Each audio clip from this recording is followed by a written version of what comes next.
السلام علیکم ورحمۃ اللہ وبرکاتہ۔ تعمیر ادب کا سبق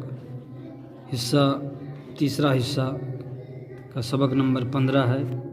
آئیے ایک نئے طالب علم کا خط پڑھتے ہیں اپنے باپ کے نام از رسول پور یعنی رسول پور سے۔ یہ خط کو لکھا ہے 20 محرم 1391 ہجری میں۔ جناب والد صاحب قبلہ، السلام علیکم۔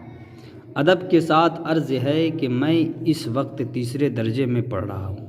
ہمارے مولوی صاحب خوب محنت سے پڑھاتے ہیں۔ اس کا نام مولوی نبی بخش خان صاحب ہے۔ ہمارے درجے میں لڑکوں کی تعداد 12 ہے، جن میں 4 لڑکے محمد احمد عبداللہ عبدالرحمن اور علی حسن خاص ہمارے گاؤں کے رہنے والے ہیں۔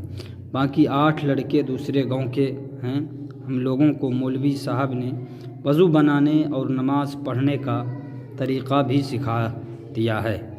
آپ مہربانی کر کے ایک اچھا سا اگلدان خرید کر کسی کے ہاتھ بھیج دیں۔ ہمارے مولوی صاحب پان کھاتے ہیں، کو اگلدان کی ضرورت ہے۔ والدہ صاحبہ عائشہ بہن اور نہال احمد بھائی آرام سے ہیں، آپ کو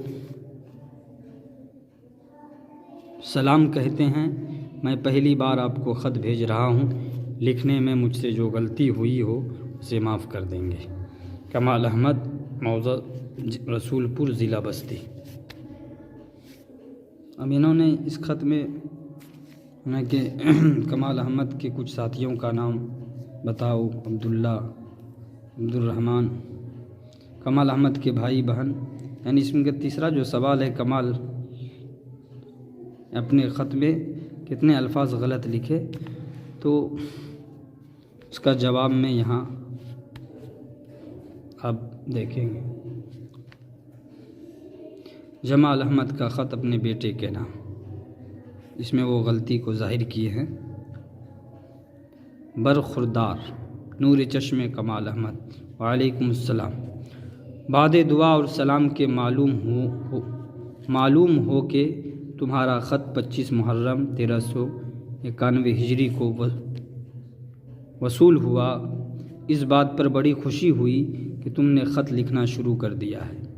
میں انشاءاللہ تعالی بہت جلد ایک اچھا مراد آبادی اگلدان خرید کر تمہارے استاذ کے لیے بھیجوں گا۔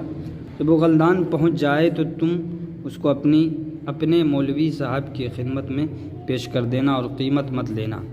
تمہارے خط سے یہ بات تو معلوم ہوئی کہ تمہارے مولوی صاحب خوب محنت سے پڑھاتے ہیں، لیکن تم خود بھی محنت سے پڑھتے ہو یا نہیں، یہ بات تمہارے خط سے ظاہر نہیں ہوئی۔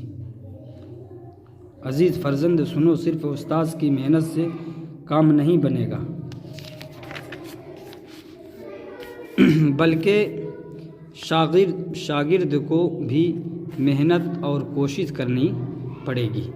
لہٰذا تم بھی پڑھنے میں خوب محنت کرنا۔ ایسا معلوم ہوتا ہے کہ تم نقل لکھنے کی مشق بہت کم کرتے ہو، کیونکہ تمہارے خط میں ایک غلطیاں ہیں۔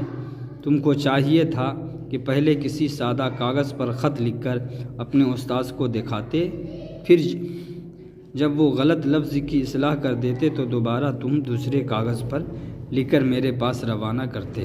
میں تمہیں ہدایت کرتا ہوں کہ جب کبھی میرے پاس خط بھیجنا ہو تو لکھ کر پہلے اپنے استاذ کو دکھا لیا کرنا، اس کے بعد میرے پاس بھیجنا۔ میں چاہتا ہوں تمہارے لکھے ہوئے غلط الفاظ کی اصلاح کر دوں، لہٰذا غور سے پڑھ لو اور اپنی غلطیوں کو پہچانو۔ پہلی غلطی جو انہوں نے لکھا ہے، تم نے تعداد کو تعداد لکھا ہے، یہ غلط ہے۔ تے کے بعد الف نہیں بلکہ عین کا حرف رہے گا۔ دوسرا، طریقے کا لفظ تے سے نہیں بلکہ تو سے لکھا جائے گا۔ تم نے اپنے خط میں اس لفظ کو تے سے لکھا، یہ غلط ہے۔ جس برتن میں پان ڈلی کتھا چونا رکھا جاتا ہے اسے پاندان کہتے ہیں، یوں ہی جس برتن میں پان کی پیک تھوکی جائے اسے اگلدان کہتے ہیں۔ تم نے اس لفظ کو غین سے اگلدان لکھا ہے، یہ غلط ہے۔ تم نے معاف کی جگہ معاف لکھ دیا، یہ غلط ہے۔ میم اور الف کے بیچ میں عین ہونا چاہیے۔ دعا گو جمال احمد یہ تھا خط کا جواب۔ السلام علیکم ورحمۃ اللہ وبرکاتہ۔